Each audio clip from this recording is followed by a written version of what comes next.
So by the end of this training, what we're hoping to cover today in our time together is to define and recognize how domestic violence, sexual abuse, and human trafficking all intersect, and also what is prosecutable under Act 105. How to define and identify traffickers of older adults, to understand the differences of human trafficking, abuse, and exploitation, and to explore best practices and resources that are available for to older adult survivors of human trafficking. So getting started, jumping right in. First and foremost, the way that we're framing this conversation, again, as Karen said, there isn't any information out there directly for this population in trafficking. So the best way to build a framework around this conversation is to talk about it through the lens of abuse, exploitation, and trafficking. So we are going to walk you through what those three concepts look like. And then again, it'll show how these things show up in domestic violence work, in sexual assault work, and how they intersect with trafficking. We are going to review the legal definition of what is prosecutable, but we're also going to show you how this looks in the definition of trafficking and what the difference between those two are. Yeah, so one of the things that we've noticed as we've started having these conversations is that, these terms are often used interchangeably, and they mean different things depending upon what field you're in, or they might mean something legally that's different than maybe how they're used in common language. And so, I feel like we always have to give the disclaimer that we are not attorneys. So these are sort of layperson's definitions of these different things. So we're going to jump into the definitions and intersections now. So first, we're going to start with domestic violence. So when we talk about domestic violence, what is it? What we mean by that is a pattern of coercive behavior that's used by one person to gain and maintain power and control over another in an intimate or familial relationship. So something that is really important about this definition, especially in Pennsylvania, is that our definition of domestic violence includes family. So that's really prominent when we're talking about older adults, because oftentimes family members can be caregivers, and this can be where we see a lot of the exploitation piece come into play, a lot of the abuse come into play. And it's, again, something that's unique to Pennsylvania, that we do include family. And also the core of domestic violence, which I'm going to go over in a couple slides, is all about power and control, which also is another key point of this definition as well. So when we talk about intimate partner violence in later life, you'll notice we don't call it domestic violence, we don't call it elder abuse, and we're going to talk about kind of why that is. So when we talk about intimate partner violence in later life, or IPV-ILL, we're talking about any physical, sexual, financial, or emotional abuse of an older person who's 60 and older. And we try to be the most trauma-informed, survivor-centered approach as we can. Utilizing person-first language, being mindful of implicit bias, again, recognizing trauma and the impact of trauma on survivors. Whenever we talk about intimate partner violence in later life, we are not talking about the types of abuse that are committed by strangers or caregivers without that intimate or familial relationship, or a larger system. This is operating within that definition of a partner, a current or former partner, spouse, family member, again, which is really the difference between elder abuse and IPV-ILL, because elder abuse is often an umbrella term that's used when we talk about older adults. And when we use that term when we're talking about victimization, it can remove the direct experience of domestic violence from that person's narrative. So we utilize IPV-ILL, we utilize this intimate partner violence in later life terminology. And again, when we talk about why this happens, there is often a lot of perceptions of less agency, ableism, again, not recognizing that family members can be abusers, or not being able to recognize abuse, because abusers are very sly. We're going to talk about traffickers and what they look like. So we're going to learn more about how they operate and how they function. So I don't know if anybody has seen a power and control wheel before, but if not, welcome. Our field loves the wheel. We have distinct wheels for pretty much everything.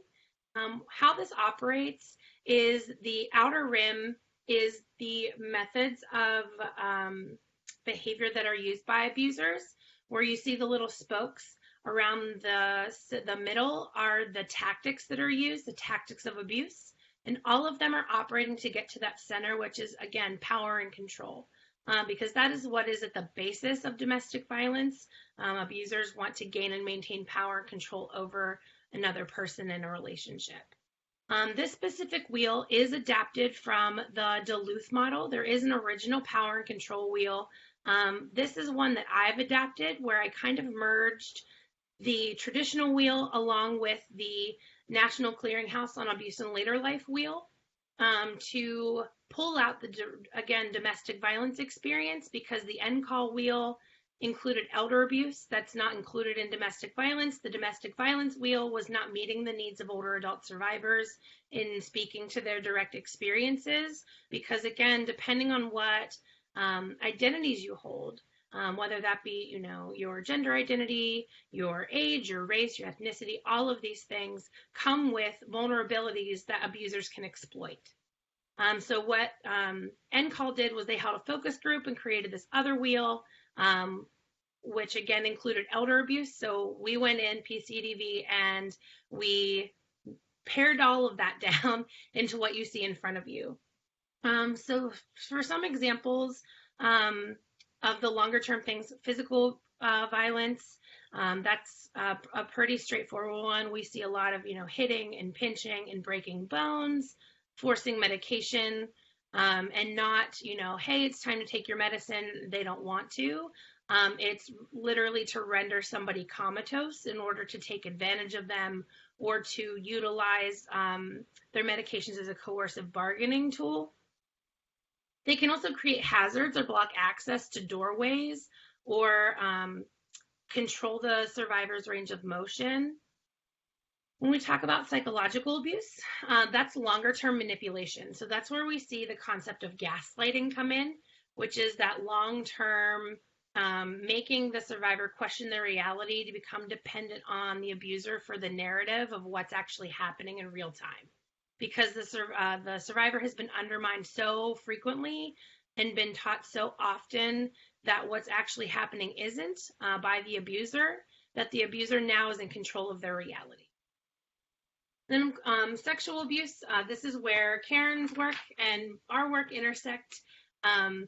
That's where, a lot of sexually touching or molesting the older adult while caregiving or toileting, or forcing the older adult to perform sex acts or watch pornography against their will, and taking unsolicited photos, which we're going to talk about. That's where we go into that exploitation as well. So even these three concepts intersect a lot.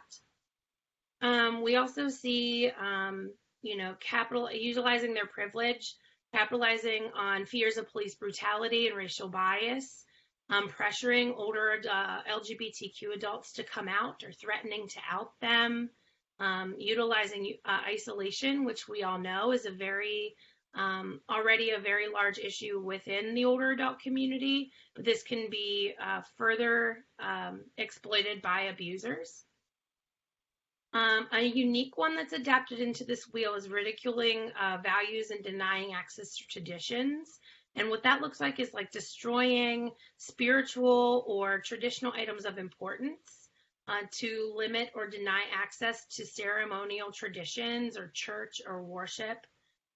They can also actively pray against the survivor or deny or define spirituality as like a hyper-masculine concept, which can be harmful for LGBTQ plus folks in upholding gender roles, traditional binary gender roles in relationships.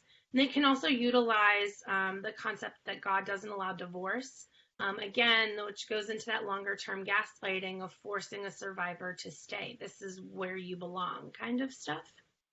They can also threaten to withhold hormones or testosterone treatments or non-gender specific medications like insulin or painkillers, threaten to withdraw, destroy, or hide important paperwork, which includes, passports or identity cards or green cards. They can also take advantage of an older adult's finances, right? Financial exploitation is also a very large conversation when we talk about older adults. So we can often see the liquidate, isolate, medicate mentality, where the abuser is then able to be in control, abusing power of attorney. They can also utilize the older adults' benefits, where they can use that, can become a form of trafficking as well. We're not going to go necessarily into that today, but that is something that they can use. They can exchange, SNAP benefits for sex with the older adult, or, refuse to allow that person to eat and take advantage of that, or they could spend it all on themselves and then deny access of food to the older adult. Same thing with rent. Unstable housing, using that as a bargaining tool in order to get the older adult to do whatever it is that the abuser is asking of that person.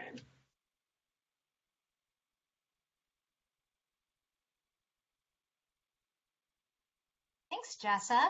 So Jessa gave a really, comprehensive view of what sort of domestic violence or intimate partner violence in later life looks like. And as they mentioned, there's some overlap in the work that we do, because certainly sexual violence is something that is common in violent relationships.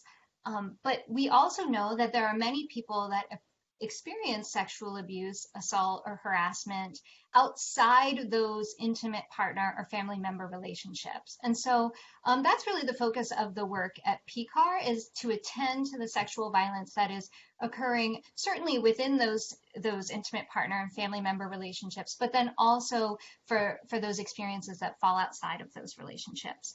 And so, as Jessa said, we for some reason in our field have a thing about circles and wheels as our graphics that help us sort of explain these forms of abuse. And so you'll see in front of you what is known as the sexual violence continuum. And really what this is designed to show is that when we talk about sexual violence, it's really this umbrella term that encompasses a wide range of behaviors that can range from things like, inappropriate jokes, and what we might think of as, verbal harassment, verbal sexual harassment, all the way to the most extreme forms of violence, which ultimately can cause death. This is not to say that people will experience the same level of trauma, when they experience these types of things, or to sort of say for sure that if somebody experiences one behavior that it's further along that continuum, that it's more serious in some way to them. It's not meant to like sort of rank the experiences, but just to sort of show that wide range that is included under sort of that umbrella term of sexual violence.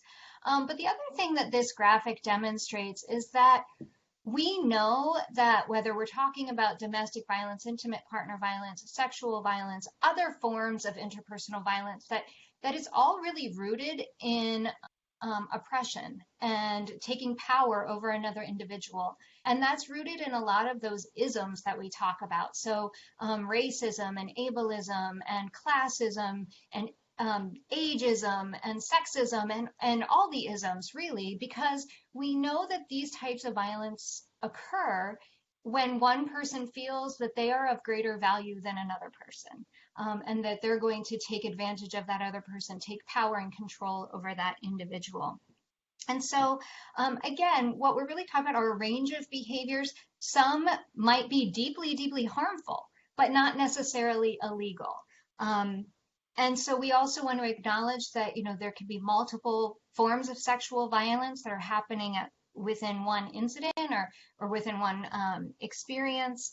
And again, we want to remember that these forms of violence are rooted in those different forms of oppression. And oftentimes folks don't recognize that, sexual abuse, harassment, and assault can happen to somebody at any point throughout the lifespan.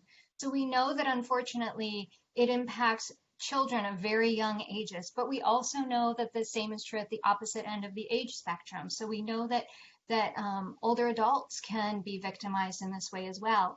So we have to, again, sort of as I was talking about at the beginning of the presentation, sort of open our minds to the fact that unfortunately these experiences do happen throughout the lifespan. So we have to make sure that we have our minds open to those things, so that we can tailor our prevention and our response services appropriately.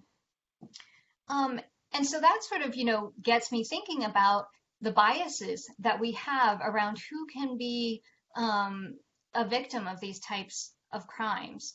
So a lot of times people focus on, young women, for example. And while certainly young women are often targeted for these things, we know that so are people of other genders, and so are people at, all different ages. We know that sexual violence disproportionately affects those people within our society that are most marginalized. And so again, tailoring our services so that they can really be inclusive, and so that we are recognizing that these things do in fact occur, if they're reported to us. Because I'm sure, Jessa has had this experience as well. In fact, just today, earlier, I had a conversation with someone who said, I had no idea that men could be sexually assaulted. And, it was shocking to me that even in 2020, people still hold on to those biases. And so I think when you layer that with ideas that what people think about, ageism or, the different isms, then I think sometimes these incidences are even more likely to sort of fly under the radar. So we really want to open our minds to that so that we can be sure that we are getting people the help that they need. So, as we talked about in relation to trafficking, there's some similarity in the field of sexual violence as well, in that, some of our numbers, like the statistics and our understandings of how prevalent this is, aren't as solid as we wish that they were. And there's a number of reasons for that. So what we know within, when we look at the research, very often the behaviors that fall under the definition of sexual violence that is being researched might vary from research study to research study. So how sexual violence is defined is not always the same. We also know that research does not always define older adult in the same sort of way. And then we also know that elder sexual abuse is the least commonly reported form of elder abuse. So it's vastly underreported. We don't use, common definitions. So in many ways, we end up comparing apples to oranges. And so it makes it really hard for us to get a clear sense of how prevalent this is. However, what we do know is that the vast majority of time when someone experiences sexual violence in later life, that abuse is perpetrated by someone that they know. And very often that's a family member or an intimate partner, like Jessa was talking about earlier. And as I mentioned, it's vastly underreported. And so the research that we have indicates that approximately 85% of people that experience sexual violence in later life don't report. And I'm sure that's not terribly surprising to anyone. And the reasons are similar to what they are for people in other age groups. There's a lot of shame and guilt and fear associated with making those reports.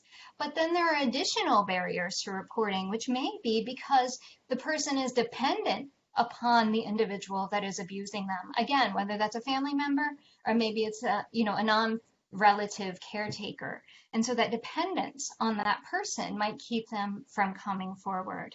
For a lot of folks, they fear that if they report any type of abuse, that might mean that they're going to have to leave their home, that, their family might decide that they can no longer take care of themselves or protect themselves. And so that can be a huge barrier for reporting for people. And we know that all of this is compounded if there are other issues involved for that for that older adult. So if somebody has dementia or has additional disabilities like physical disabilities, intellectual disabilities, or struggles with mental illness, that those can be huge barriers to making reports, because it may be a matter of the person is unable to make a report, but we also know that oftentimes when those disabilities are present, that those reports are maybe less likely to be taken seriously or acted upon for a variety of reasons. Sometimes it's simply a lack of training on the responder's part. Sometimes it's because the resources aren't available in order to really conduct that investigation in the best way. And sometimes it's just because they're not taken seriously, unfortunately. And that can go back to some of that gaslighting that Jessa was talking about, where, somebody will say, oh, well, this can't be true. Grandma has dementia. And they sort of dismiss those reports and sort of blame it on, whether it's a cognitive decline or frankly, just biases people have about aging. Now, when we shift to thinking about sexual abuse that might occur within a facility, in these cases, the most common offenders, according to the research, are employees or other residents. And I know for me, that was a little bit surprising to realize, I think I assumed that most of the time it would be employees, unfortunately, but to realize that the percentage of reports against other residents was similarly as high. So that was a surprise to me, and maybe not to those of you that do, focus work in aging all the time. So one of the things that we know about sexual abuse and sexual violence is that very often, when we look sort of across the lifespan, very often there are no physical injuries or physical indications that the sexual abuse has occurred. However, injury is much more likely in older adults for, a variety of reasons, thinning skin, medications that they're on that might increase bruising and that sort of thing, osteoporosis that might make it more likely that bones would be broken. So, you can see how injury might be occurring more frequently than within other populations. But even so, even with an increased risk in injury, when sexual violence of older adults is reported, it's estimated that only about 11% of survivors are medically evaluated, or that when they are medically evaluated, that evaluation is very limited or insufficient. And that can be for many reasons. Sometimes, family members or facilities don't know about, forensic rape exams or those, those specific tailored specialized exams that survivors can have. Also, sometimes there's questions about guardianship, or sometimes someone will receive medical care within a facility that's really just checking for injury, but not necessarily intended to collect evidence. So what we also often are told about are when sexual violence occurs, people will not put the person in contact for medical care because they're trying to protect them from the further trauma of an exam, or they're afraid that that exam might upset them. And so instead of allowing the older adult to make that decision for themselves or explaining all of the options, people will just choose on their behalf. And again, that goes back to some of the biases that we have about older adults and sort of that common assumption that we need to protect older adults in some way. The other thing that sometimes makes it more difficult to respond to reports of sexual violence in older adults is that for many older adults, they experience a lot of discomfort talking. I mean, most people experience discomfort when talking about sexual violence and making reports, but older adults just may have increased discomfort just because of, the way they were raised or generational differences. Certainly now people are much more open about talking about their experiences of victimization, or just even talking about sex and body parts in general, I think.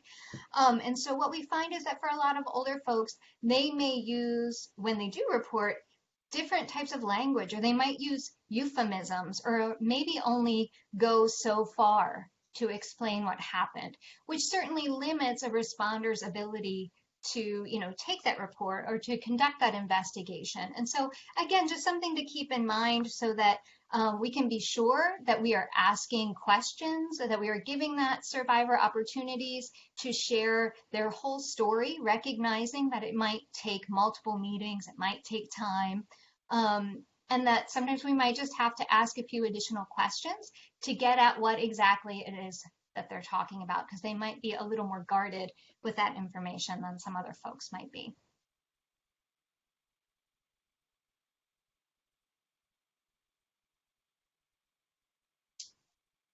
So then sort of shifting gears into talking about exploitation.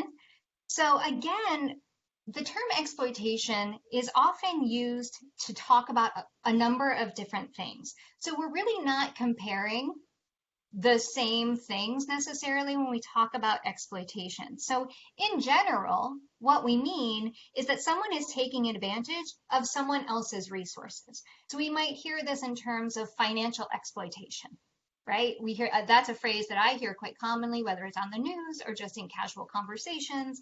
So obviously that's someone taking advantage of someone else's financial resources.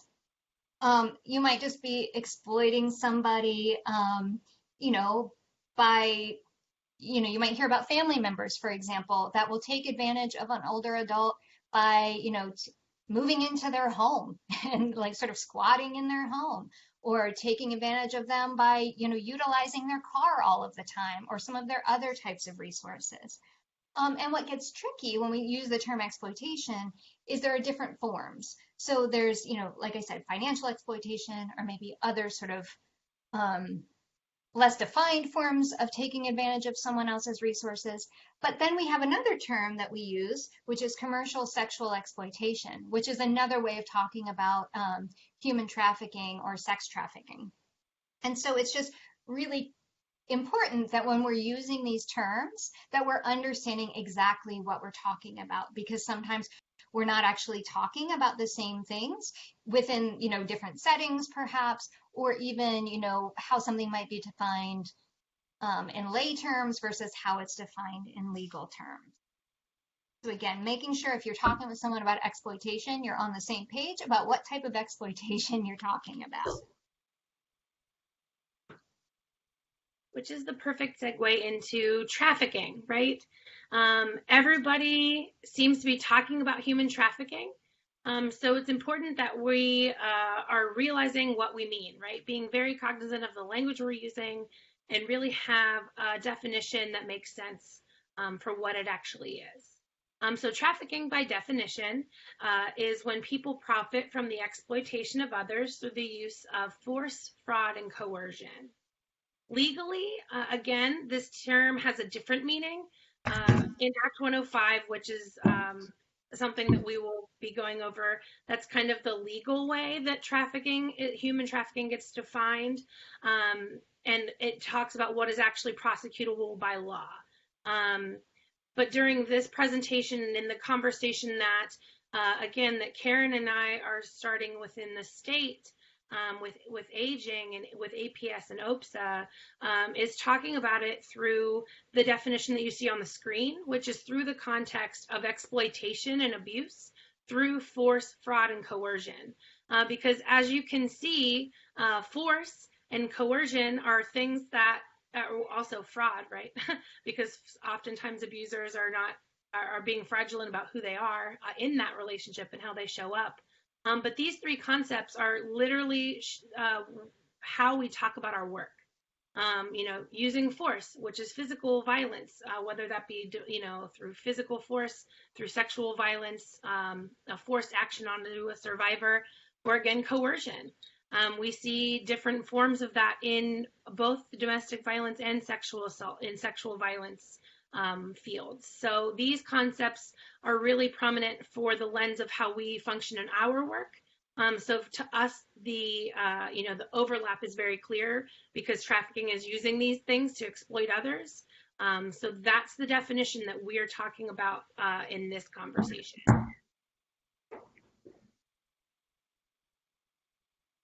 Do you have anything to add on that one, Karen? I don't think so. I think you covered it. And also, I just want to encourage folks, if you have questions or comments, please remember to type them into the chat because we want to hear from you for sure. Yes, please. So also, again, we have a wheel for everything. There is also a wheel about human trafficking. Primarily, this wheel focuses on sex trafficking and labor trafficking. And as we talked about, trafficking takes on many forms, and a lot of them intersect with both intimate partner violence and sexual violence in multiple ways. So, for example, if an individual is trafficked by an intimate partner, a family member, or other member of the household, domestic violence is also co-occurring. Additionally, domestic violence at home may become a push factor that causes someone to become more vulnerable to trafficking by their abuser. Even though the definitions have similarities, as we talked about, including overlapping forms of experience violence and abuse, it's important that we talk about when a trafficker is exploiting an intimate partner or family member.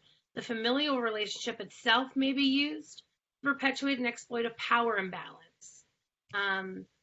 And also, in addition to shared experiences of abuse and manipulation, domestic violence is often, again, a push factor where abusers will, increase tactics of isolation, increase their coercive tactics. So, especially with older adults, their goal is to age healthily in place, right, at home, to age at home safely. So if you don't do this, then I'm going to put you in a home, right? Or again, this isolate, medicate, to render an individual comatose, to exchange, sex for narcotics, or sex for money, or again, using benefits, exploiting those types of privileges, which then pulls it out of the realm of not only just intimate partner violence and sexual violence occurring, but now we're entering the world of trafficking because this person is utilizing those three key elements in order to exploit somebody.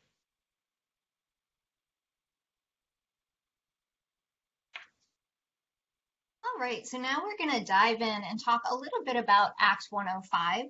So Act 105 is Pennsylvania's human trafficking law, which it was passed in June of 2014 and signed into law in July of 2014. So prior to the passage of Act 105, the crime of human trafficking was not defined within Pennsylvania's Crimes Code. So there was a federal law, but there was no state law that could be used to charge these crimes. So in Pennsylvania, how human trafficking is defined is, when we talk about sex trafficking, it's defined as a commercial sex act that's induced by force, fraud, or coercion, as Jessa was talking about previously, or where the victim is a minor. And obviously, when we're talking about older adults, we're talking about folks that are over the age of 18. But it's important to know the difference. So for adults, there has to be that force, fraud, or coercion, but in minors, that does not have to be an element in order to meet the definition of sex trafficking.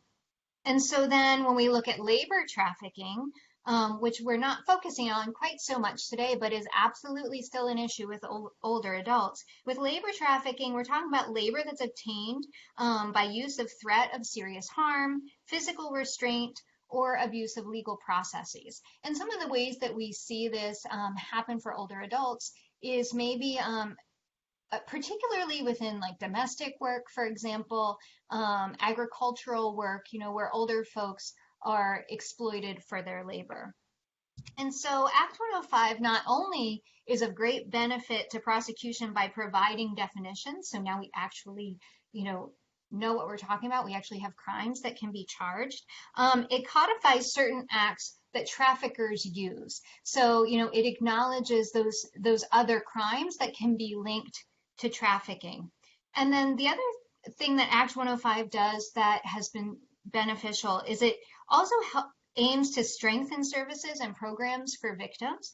So that can include health services, mental health services, temporary and permanent housing placements, legal and immigration services, employment, education, training services.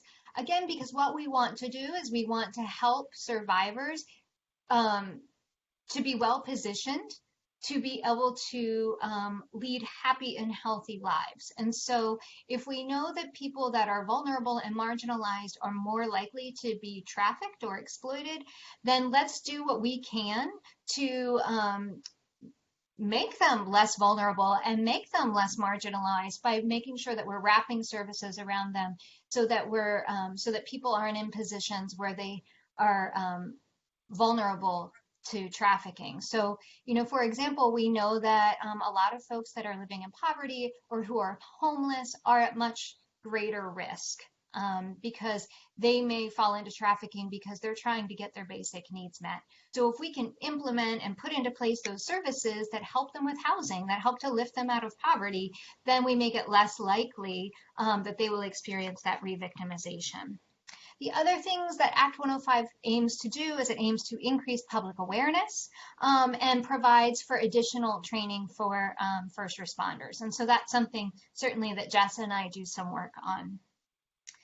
Act 105 also offers additional protections for survivors by allowing prior convictions to be vacated. So, for example, if somebody who was being trafficked previously had, prostitution on their record, they could have that expunged because it's now recognized that that is likely or was part of their trafficking. It also offers diversionary programs and confidential case management for survivors, and then also allows for some civil remedies. So survivors are actually able to recoup some financial costs, including, costs for pain and suffering and things like that from folks that were either directly involved or directly involved with their trafficking. So that is how human trafficking is defined by Pennsylvania state law. And so what you might notice is that there are other things that might be illegal but aren't covered under the PA human trafficking law.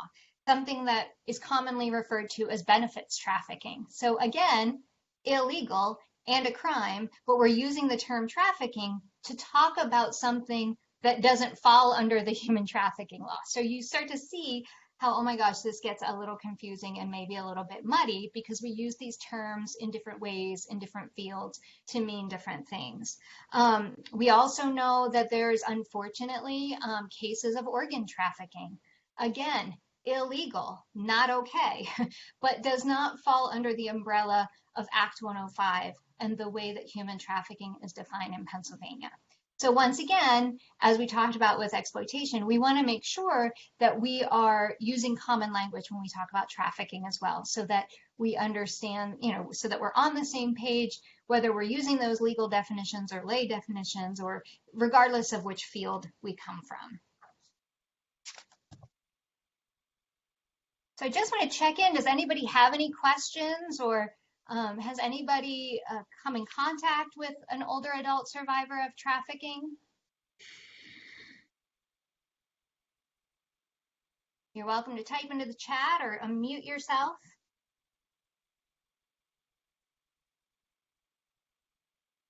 I don't know about you, Jessa, but I think the most common ways that I've heard about, or the most common examples of trafficking, have been in situations where there maybe is an older adult child who is living with addiction. Yes. And will exploit an older parent or older family member, sexually exploit them in order to make money to support their addiction. I think most commonly that's how I've heard about trafficking happening. Yeah, absolutely. I believe that's actually what started this project.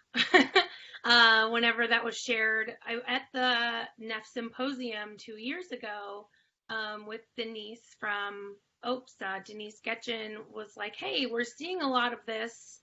What is it? Because it's not quite domestic violence. It's not quite just, an aging thing. It's not like it's not just, P-car services, what is it? And it's like, oh my gosh, this is trafficking. And it's intersecting with all of these things. So that's definitely one of the most common for sure. Yeah, and image exploitation. I know, there's very extreme forms of image exploitation. where, you might hear about within facilities, people taking pictures that they're posting on Instagram or Facebook or whatever of, older adult residents. And when that crosses the line into trafficking, is if they're receiving something of value for that. So if they're actually selling those images or posting them, to pornographic websites and things like that. So when they're profiting off of it, it goes from one thing and crosses the line into human trafficking because they're actually receiving something of value for that. Would you consider this example as human trafficking? Because I've seen this since I've been at the AAA and also when I was at Nova, is that we may have older men who are a younger woman hooks up with them in exchange for sex. They'll give them money and call them their girlfriend, etc. I mean, and the younger woman is using it for drugs or whatever. But I've had people say, well, that's not really any kind of exploitation because they're getting sex in return for what they want. So it's kind of an interesting discussion I've had with some folks. So how would you look at that? Yeah, so Kathy, I feel like this is where we have to fall back on that. Like, we're not attorneys, and it would be, I think, like fairly fact specific. But again, I think we go back to that definition of force, fraud, and coercion. So, are there any of those elements involved? And then, if so, is the person receiving something of value? And it doesn't have to be money. It can be a place to stay. It can be, food. It can be it can be status. It could be any number of things. And so we want to sort of apply that Act 105 lens to whatever the situation is to determine, is it in fact human trafficking? It might be illegal in all kinds of other ways, or unethical or immoral or whatever it is. It might be a different crime. But to sort of determine, is it human trafficking, we want to be looking at, is there an exchange of something for value, and was force, fraud, and coercion part of that equation? Great, thank you. Sure. Thank you for asking. Well, and the other thing, I just want to make a quick point. The other thing I think that's really important, anytime, we're talking about victim services, I mean, some professionals, have mandatory reporting obligations. And, obviously we want to be protecting people, but we also want to be respecting their self-determination and their right to define their own experience. And so, there are certainly things we have to report and things we have to address and things that we want to be talking to older adults about. But we also know that if somebody does not feel that they're being exploited, or if they don't feel that they're being abused or taken advantage of, it makes it really difficult in a lot of circumstances for us to, intervene in a meaningful way.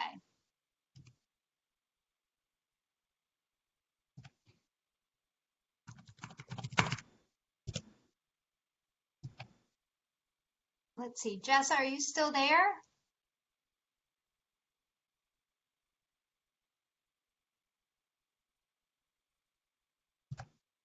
Uh-oh, did we lose her?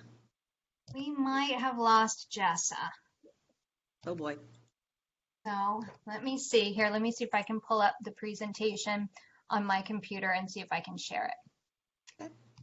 Because I actually had to participate on this from my home computer because my work computer wouldn't let me download the Blue Jeans app. Ah. So let me find it. Well, it wouldn't be an online training without a technical difficulties. There they are. Sorry, everyone. My computer just completely wiped my screen. So, oh my goodness. Welcome back. Thank you. Do you need me to pull up the presentation, or do you? Oh no, I got it. It's ready to go. Terrific. Got it. I was just rooting through my files to see if I could find it. So I'm glad you're back. Yeah, sorry. I don't know why it just completely went away. That's okay. All right. So, I didn't want to interrupt. Were we were we good to continue forward, Karen? Yep, we're good to go. Awesome. Cool. Well, sorry again, everyone, and welcome back. So, we kind of talked about we talked through what domestic violence and intimate partner violence and older adults can present as, what that can look like, as well as sexual assault, and then an overview of what human trafficking is and what the definitions of these things are and how they play into each other. But what's important to note is, what does this look like for older adults, right? For older adult survivors.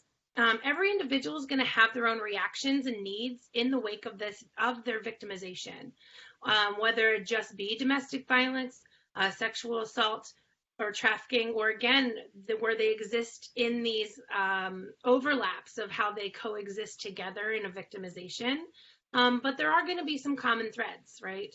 There's going to be a complex, profound need, particularly in trafficking cases, because there are higher level tactics of abuse occurring that are co-occurring, again, right, with domestic violence, with intimate partner violence, with sexual assault, with substance abuse, coercion, with mental health. All of these things are at work when we're talking about human trafficking.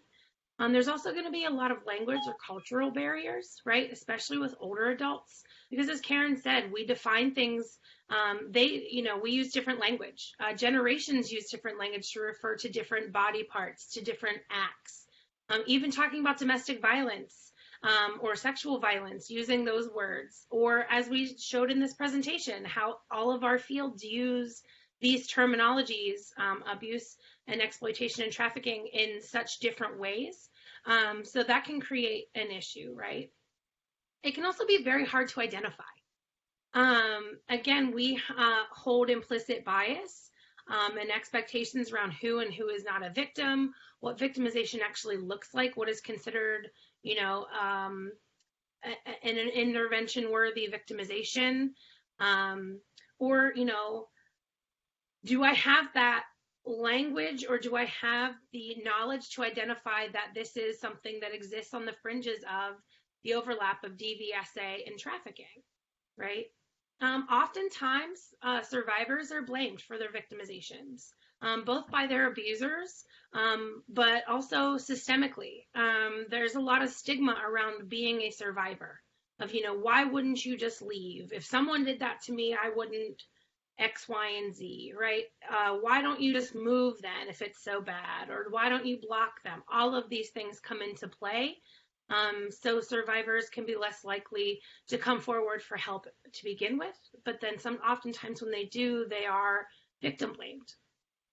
Oftentimes behavior can be criminalized. Survivors can also be suspicious of authority, right? The criminal justice system or social services for an array of reasons. They may not be perceived as welcoming, depending on what identities they hold. Again, if they're a member of any marginalized community, there may be a very large distrust with larger systems because of these larger systems of oppression and these larger barriers that are in place for folks that are holding marginalized identities. Especially when we talk about older adults, right? Because systems have ebbed and flowed and changed so often. Their systemic abuse can, be layered as throughout their lifetime. They can also be afraid of their abusers, right? Their abuser can make their life feel extremely dangerous and unsafe. So that could be also a barrier of meeting folks' survivors' needs. There can also be a lack of access to important documents that you need to access services. That's often, again, a tactic of abuse that's used, where abusers can hide or destroy important paperwork, or use that as a bargaining tool to not allow the individual to engage. And then, of course, being isolated, right, from personal and community supports. But when we talk specifically about older adult survivors, it's important to understand the intersection between domestic violence, sexual assault, and trafficking is important for raising the awareness of the realities of what survivors and victims face, especially when it's compounded by the unique needs and experiences of those who are 60 and older. Additionally, when we recognize the interconnected nature of these three phenomena, these three concepts, we can allow service providers to better support older adult survivors who may be subjected to these three experiences.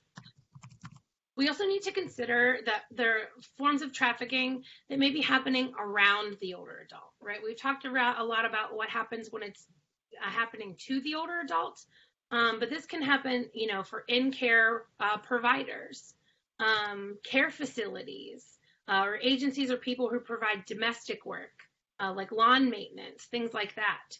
So there can be trafficking happening around the survivor in the environment they're in. It could be happening to the survivor, or they could be survivors of trafficking from a younger age. They might have been sex trafficked at a younger age, but again, that terminology didn't necessarily exist. So they may also be survivors as well.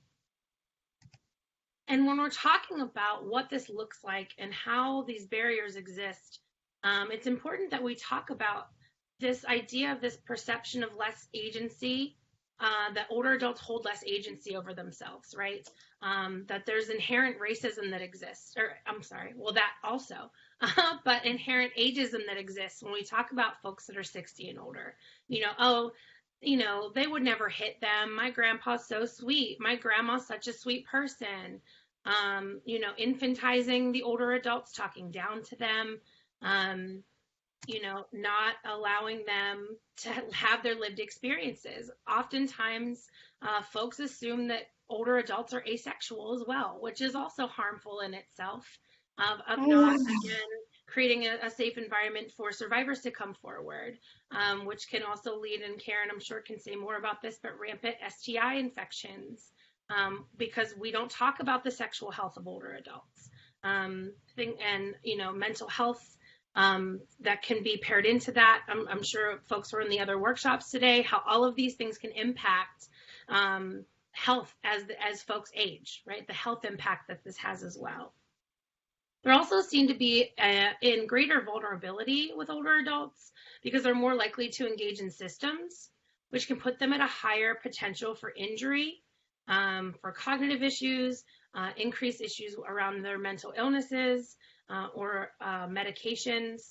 There's increased barriers for reporting, and often the venues where they frequent as well. And again, as Karen mentioned before, they're less likely to report. Again, there's so much stigma around being a survivor of the 3 victimizations that we've been talking about today, especially as an older adult. There's a lot of additional layers into that. Where do I report to? Who do I report to? What am I reporting? What are you going to do with this information? I don't want to get anyone in trouble, right? Or I don't even realize this is happening to me. And when I hear you tell me I'm a victim of domestic violence, I don't see myself as that, so I don't really have anything left to say. That can really show up and impact the way that we work with survivors and their experience with us as service providers, which is why it's extremely important that we have this framework around the language, the terminology of things to look for and recognize, as Karen said, to be able to talk with older adult survivors about these things. So I'm going to ask again, is there anything that we've gone over up to this point that you've recognized in your work when working with older adult with older adults? While we're giving folks a minute to type into the chat or think of questions or comments or things they'd like to share, I just wanted to sort of make mention of a situation that we learned about, and I know we have someone from the banking industry on the webinar today or on the presentation today, and Jessa had mentioned that we also want to be aware of forms of trafficking that sort of happen around older adults, where maybe that older adult's not being trafficked, but perhaps the caregivers are, or perhaps the people that are taking care of the landscaping or the home are being exploited in some way. And there, we learned about a situation that came to light because of a bank teller that was paying attention. And, there was an older adult who was, gosh, I don't know the term. Is it what are you? A customer, I guess. I was going to say client, and I'm like, I know that's not right. A customer at the bank. And they noticed that repeatedly, there was every week there was like a different person coming in to like help with the banking and things like that, and it just seemed odd. And it was sort of that bank teller picking up on something's not right with these people that are, sort of helping to take care of this customer of ours. And what they found is that there was labor trafficking happening with these caretakers. And so that person just acting on that sense that something wasn't right and picking up on, sort of how that person was acting when they were coming into the bank to act on that person's behalf or to, cash a check or something like that. They realized that something was going on there. And so thanks to their report, that issue was reported and taken care of. So that's one point I wanted to make. And then something else I wanted to highlight that Jessa was talking about is, when we think about older adult survivors, I think sometimes we neglect to think about what happened in their life previously. And so, for a lot of older adults, unfortunately, they have experienced victimization throughout their lifetime. So they maybe experienced child sexual abuse and then maybe experienced intimate partner violence of some form, because we know that people that have experienced trauma or have experienced victimization once are unfortunately more likely to experience abuse in the future. So again, this could create situations where an older adult doesn't necessarily recognize that what has happened to them is wrong because it's been part of their lifetime experience. It's what's always happened to them. So they just think that's sort of par for the course, unfortunately. So they may not identify their experience as something new or different than what they've always experienced. So they may not identify themselves as a victim in that way. And then again, as Jessa was saying, they might not know words like human trafficking.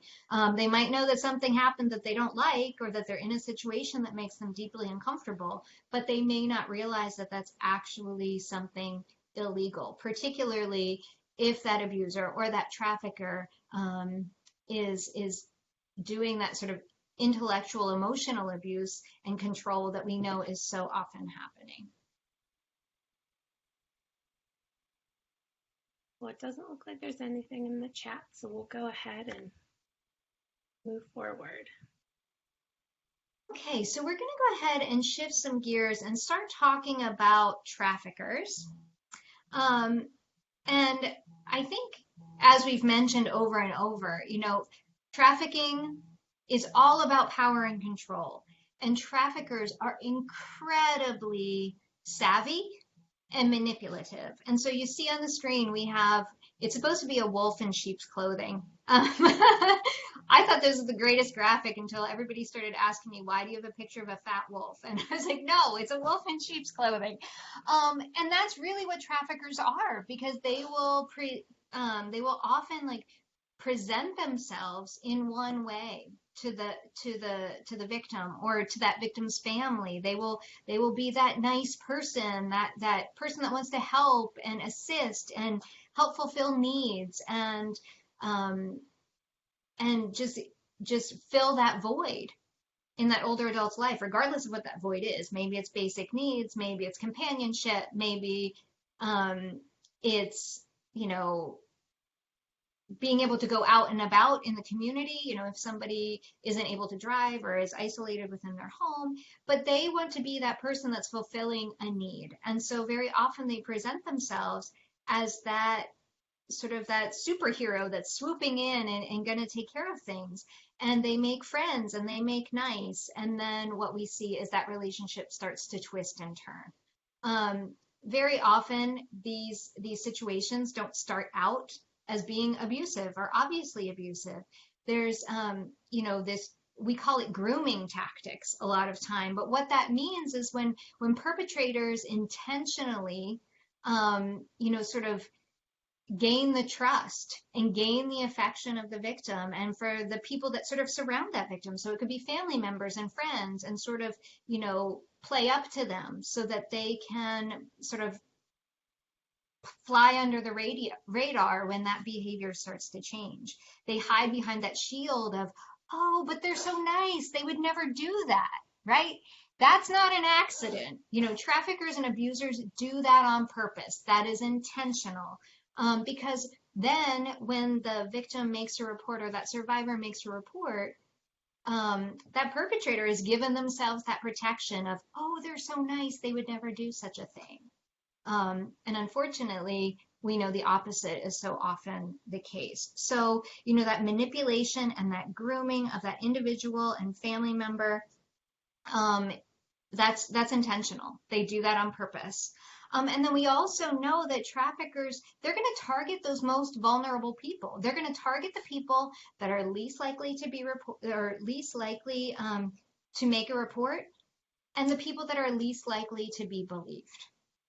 And again, this is because they're planning this, they're thinking about this, they're creating a situation where they are most protected from being held accountable for their actions. So they'll target people that are very isolated. They'll target people that have already distrust of authorities or distrust of systems because they know that person's less likely to come forward. They'll target people with mental illness or addiction.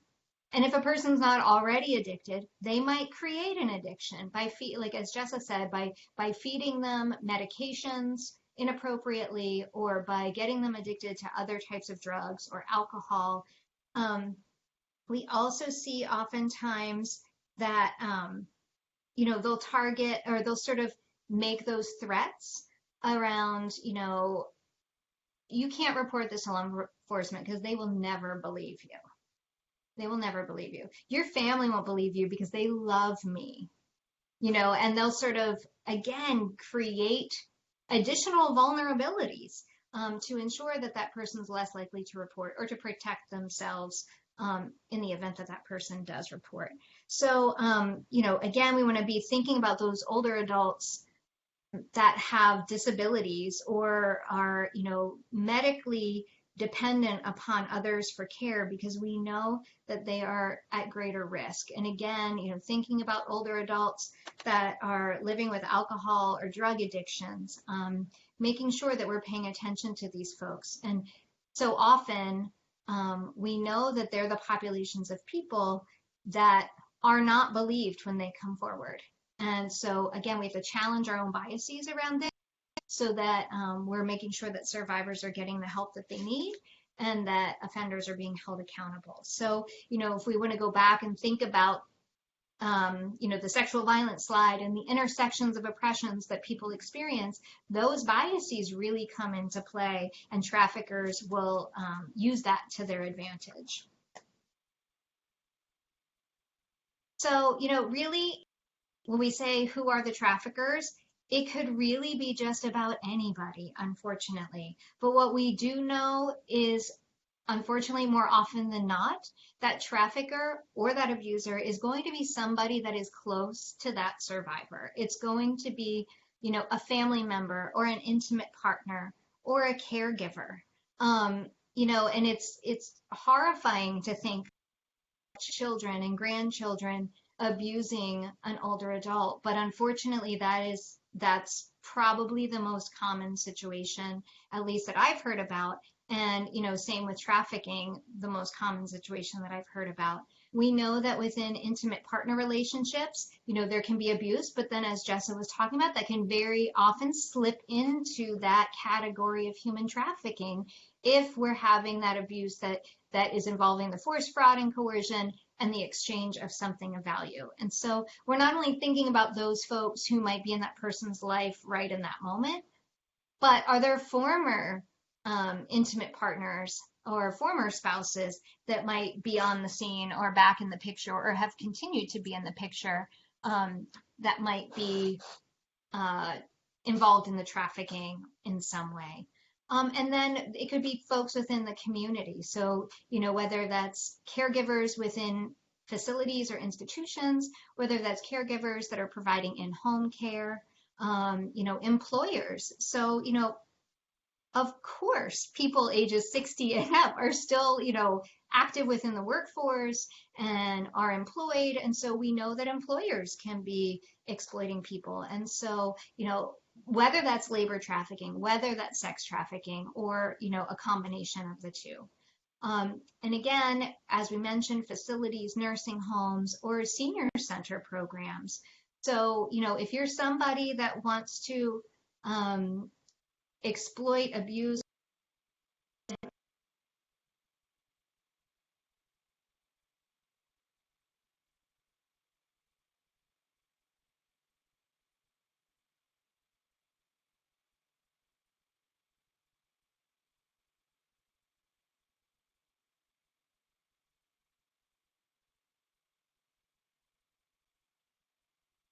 Jessa, did we lose? Yep, it looks like we lost Karen. Okay, I just wanted to be sure, just in case it was me again. That's why I was afraid. I thought, is it from my end? Oh, there she is. What's with you two? You're tag teaming each other going out. Was I out for a while? Yeah, you Oh. were out for about, what, 10 seconds? Oh, okay. Well, I was just talking away, so I'm Yeah. sorry. I'm not sure what folks missed, but really what I was saying was that really traffickers can be anyone, and it's incumbent upon us to, take reports seriously and not assume because of a relationship that somebody might have with that older adult that they would, never harm them or never exploit them or never traffic them, because unfortunately we know that most commonly people are abused, exploited, and trafficked by people that are supposed to take care of them and people that are supposed to love them and people that they trust. All right. So now we're going to move into kind of some best practices. We went over, how to recognize these things and what it can look like. But now, what do we do with this information? So first and foremost, how we respond matters. Human trafficking is a complex problem, as we've talked through today. It's easy to feel like it can be hard for any one individual to make a big difference, right? But however, understanding your role and how to respond with respect and compassion is helpful. Again, allowing folks to name their own experience and share with you their lived experience without creating that narrative for them, but also helping them to name their experience in a way that can be helpful to give them language to be empowered to share their experience and their story as well. It's also important to know your community's resources, right? Know who your local AAA is, your local rape crisis program, your local domestic violence agency. Recognize that the impact on trauma, that trauma has on an individual, specifically when we're talking about older adults, not only their current big T traumas that they may be experiencing if they're experiencing abuse, but also the traumas that come with them throughout their lifespan. Right, their lived experiences. Karen said they could be survivors of childhood violence, then intimate partner violence. They could also, again, have historical trauma, depending again on their identities that they may hold, and understanding that is very important as well. And also recognizing signs, right? Understanding what domestic violence looks like or what sexual violence looks like, and having an understanding of trafficking and how these things can present can really help you to, again, identify and work with somebody holistically for everything that they bring to the table and just not one piece of that puzzle. Sorry,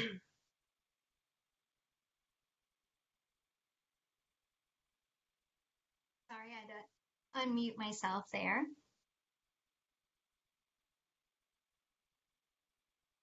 So one of the things that's important as you're working collaboratively on addressing whether it's domestic violence, intimate partner violence, sexual assault, or trafficking with older adults is recognizing the different responsibilities that different professionals may have when it comes to confidentiality and mandated reporting. So, for example, in the fields of domestic violence and sexual assault, those local victim services programs, those local rape crisis programs, those local domestic violence programs are covered under special laws that give them statutory privilege. And so we are not mandated reporters of abuse against older adults. We are only mandated reporters for child abuse. And I know that that differs from other fields. And so as you are getting together to work collaboratively with one another, those are important issues that the group needs to hash out to understand what each other's roles are, what levels of privilege or confidentiality that each of you hold, so that that doesn't become a barrier to working together. Which leads us into best practices again, to again connect with your local domestic violence, sexual assault, and aging networks, to sit on each other's boards, to create work groups together in the community, to again be able to educate each other, request trainings from each other, and be able to work holistically with folks in the community. Again, with the understanding of everyone's own confidentiality and what that looks like.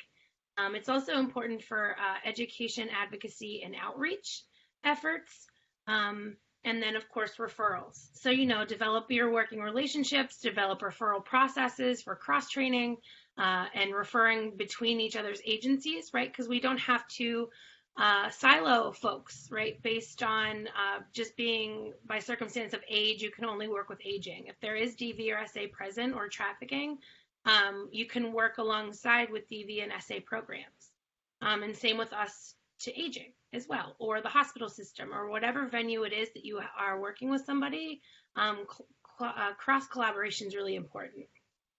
It's also important to combat assumptions and challenge ageism, to not assume all older adults are frail, incompetent, or asexual, right? Also to cross-train staff and develop referral processes, to establish MOUs, sit on or form task forces if they don't exist in your communities, to seek out niche venues that are frequented by this population, things like public libraries, senior centers, chiropractors, dentists, Meals on Wheels, things like that, to do outreach efforts, because again, you want to be where they are. You want to meet them where they are as well. To be visible in venues where they are, again, to meet them where they are in order to show that you are an ally, that you have information for them. Again, staff training is very important. But the most important part about this is to know your capacity of what your expertise is, right? Your comfortability with these things, and be able to work together with agencies that do hold that, right? To not work outside of your capacity, because that can cause more harm for folks that have experienced, that have different victimizations. So, knowing your capacity, working together to refer and collaborate are really the best methods on going about working with older adult survivors of domestic violence, trafficking, and sexual assault.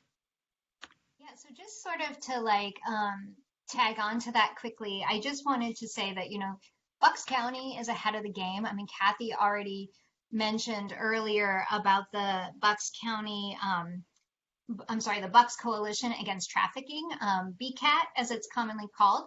And so I'm going to put into the chat some information for all of you about NOVA, which is the local victim services agency that provides services for trafficking survivors. So they have a hotline number that you can utilize to reach them and connect with them. And then if you'd like more information or would like to be part of the Bucks Coalition Against Trafficking, you are welcome to call the hotline or to email the co-chair, Julie Dugery, and I have her email there in the chat. So just to sort of give a special plug to NOVA, because they do a lot of great work, and I know have already, involved with many of you already in addressing trafficking and addressing abuse of older adults. They do provide free and comprehensive services to victims of trafficking, regardless of age. And they have a dedicated advocate, Stephanie Shantz-Stiver, whom some of you may already know. And she provides services to those victims by assessing their needs and setting goals with them, helping to connect them with resources, determining referrals, and providing non-directive counseling. So she can do on-call support, options and safety planning, accompany victims to local hospitals, or she'll go into prisons and outreach centers to connect with survivors. Stephanie also works really closely with treatment providers and other community resources to ensure that the client's needs are being met, because we know that the needs are complex and no two survivors are going to need the same thing. So along with these advocacy services, NOVA will help to provide training on trauma and related issues. So, again, getting back to that cross training, they're a great resource for you. So many of their counselors have advanced degrees and provide, really specific types of therapies. So cognitive behavior or trauma-focused cognitive behavioral therapy, or eye movement desensitization and reprocessing, trauma-informed yoga. So, if you know somebody or if you suspect that somebody is experiencing abuse or trafficking, they're a great resource. And again, I put their hotline number into the chat, so I hope that you will reach out. And then just a little bit more about BCAT. So they were established in 2013, so have been doing great work for a number of years. And their real mission and goal is to eradicate human trafficking in Bucks County through identifying victims, providing community education, enhancing arrests and prosecution of traffickers. They do a lot of legislative advocacy and coordinated response of those essential survivor services. So again, if that's something that you are interested in being part of, please reach out to Julie or call the hotline so that you can join in on that.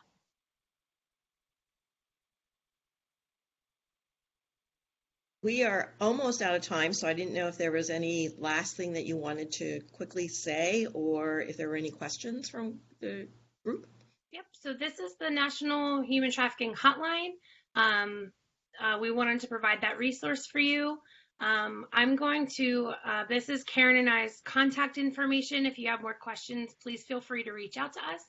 I'm also going to drop in the chat a resource that we developed together about human trafficking of older adults specifically, so that everyone can have that link and access to that resource. And that's all I have, Karen, if you want to say anything else. Yeah, so thanks for joining us, everyone. Jess, not to put you on the spot, but I'm happy to stay on for a couple minutes. I know you folks have other places to go or things you might need to do, but if anyone has questions, I'm happy to hang on and see if we can answer them. And thank you, everyone, for joining us today. Hopefully your first human trafficking of older adults training was great, and we hope you learned something exciting. And thank you both again so much. We really do appreciate you taking the time to do this and join us. I know that it was a little easier because you didn't have to travel all the way from the Harrisburg area, but... Well, we missed out on wraps and cookies. You did. You missed out on wraps and cookies. All right. There is a closing session at 4 o'clock, so I need to bounce onto that. But it's just a reminder again that also folks need to do the evaluation form for this session and for the other ones. Thanks, guys, again so much.